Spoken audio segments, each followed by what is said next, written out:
Joie, c'est la soirée que le Seigneur a faite, qu'elle soit pour nous un sujet de joie. C'est la soirée que le Seigneur a faite. C'est la soirée que le Seigneur a faite, que le Seigneur a faite. Qu'elle soit pour nous un sujet de joie, un sujet de joie. Oh, c'est la soirée que le Seigneur a faite. Qu'elle soit pour nous un sujet de joie. C'est la soirée que le Seigneur a faite. Amen.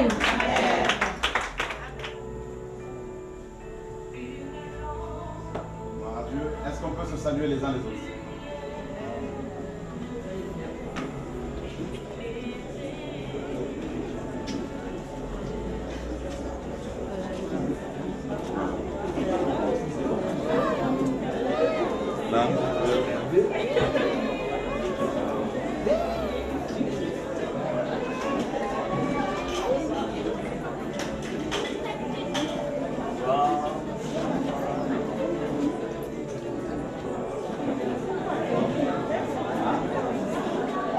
Ouais.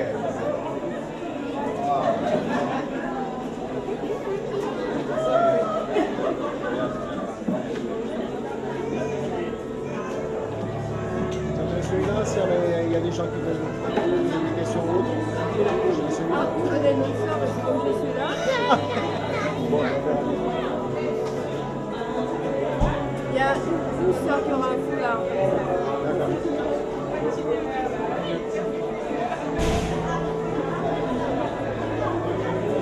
Il n'y a pas de blanc. Elle est dans la foule.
Y a-t-il des questions?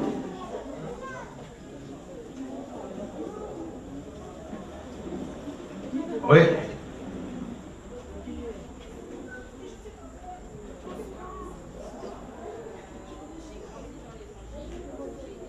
Tu viens prendre le micro là. Voilà, merci.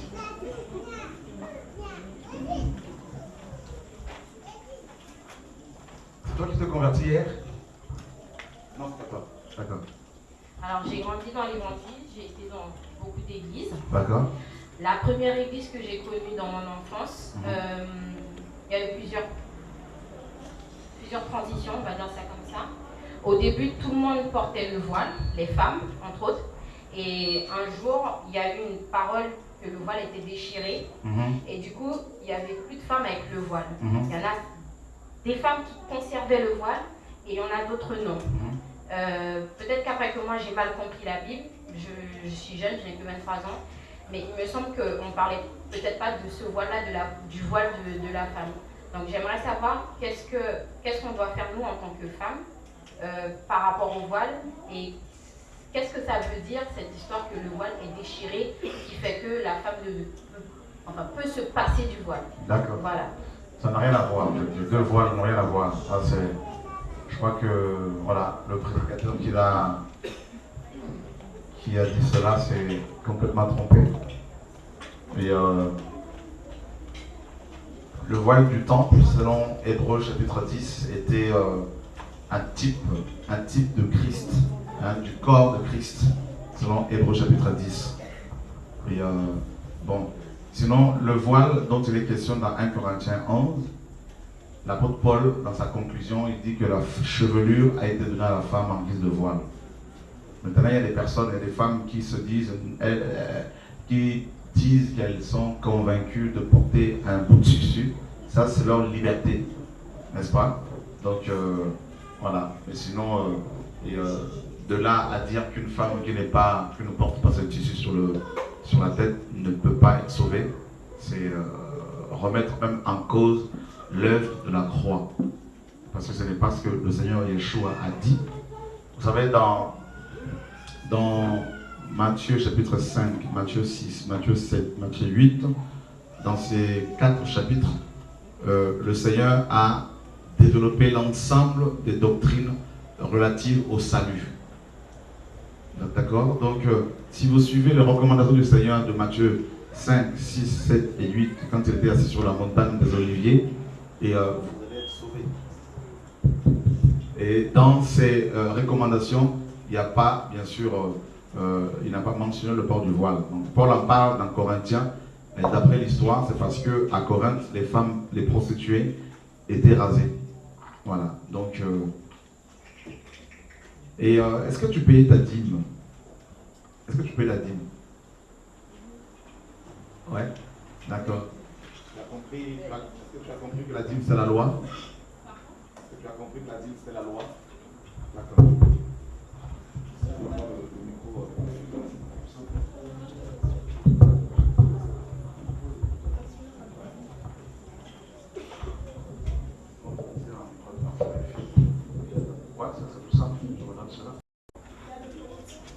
Comment? Prenez le micro, parlez, il n'y a pas de souci. Vous pouvez vous exprimer, on est dans la liberté ici.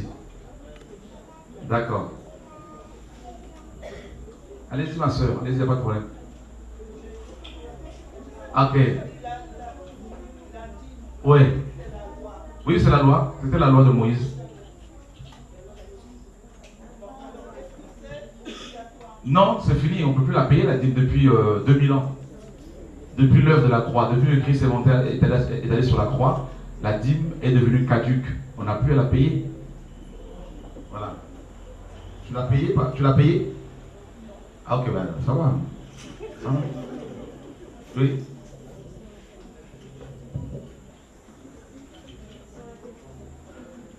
Si on ne la paye plus, comment l'église va-t-elle fonctionner? C'est ça. Avec les offrandes, tout à fait, tu as tout compris. 2 Corinthiens chapitre 9, verset 7 dit que chacun donne comme il a résolu en son cœur, sans tristesse ni contrainte, car Dieu aime celui qui donne avec joie. Amen. Ma soeur, est-ce que tu sais que les offrandes que vous donnez dans vos églises sont destinées aux chrétiens eux-mêmes, pour s'entraider, pour envoyer des missionnaires? Ce n'est certainement pas pour payer d'abord le loyer de l'assemblée, hein, des loyers qui coûtent extrêmement cher. Et voilà, donc c'est d'abord pour aider les veuves, les orphelins et la mission. La dîme, c'était la loi. En fait, donc qu'est-ce qu'on doit donner alors? Les offrandes libres. Les offrandes. Plus de dîme parce que c'était la loi de Moïse. Est-ce que tu sais que tu es sacrificateur? Alléluia. Est-ce que tu sais que c'était les sacrificateurs qui percevaient de la dîme? Maintenant, en tant que sacrificateur, pourquoi les pasteurs ne vous disent pas, vous aussi, vous devez, dans ce cas-là, prendre la dîme? Parce que vous êtes sacrificateur. Sous la loi de Moïse, c'était les sacrificateurs qui prenaient la dîme du peuple. Tu vois, non? Comment? Vas-y, tu peux t'exprimer, pas de problème. Vous entendez quoi par ça? Par sacrificateur, avec Jésus-Christ a fait de tous les chrétiens des sacrificateurs. Ça veut dire des prêtres. C'est-à-dire un sacrificateur, contrairement à un prophète, un sacrificateur c'est une personne, en fait c'est un intercesseur. C'est une personne qui amène les problèmes des hommes à Dieu. Qui va plaidoyer pour les hommes. Qui va sacrifier, n'est-ce pas, adorer Dieu, intercéder, prier.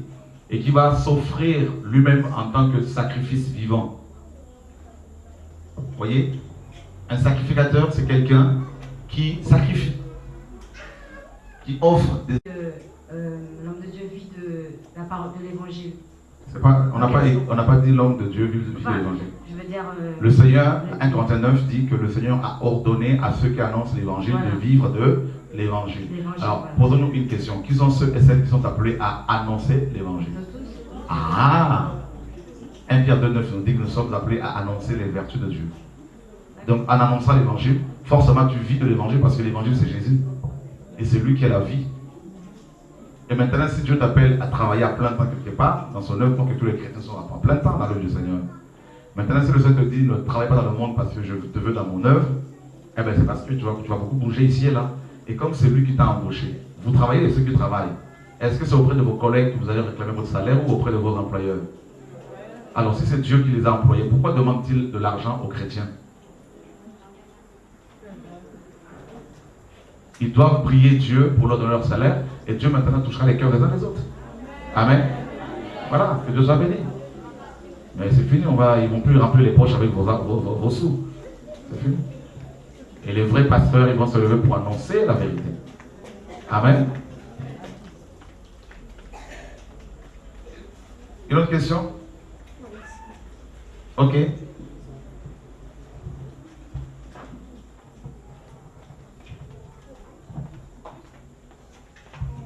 Je veux savoir, est-ce que quelqu'un est baptisé, est-ce qu'il y a les mêmes droits de quelqu'un non baptisé? Une personne baptisée a-t-elle les mêmes droits qu'une personne non baptisée? Dans une église. Dans une assemblée, ok. Et déjà, bibliquement parlant, les personnes non baptisées, je ne sais pas qu'est-ce qu'elles vont faire dans les assemblées.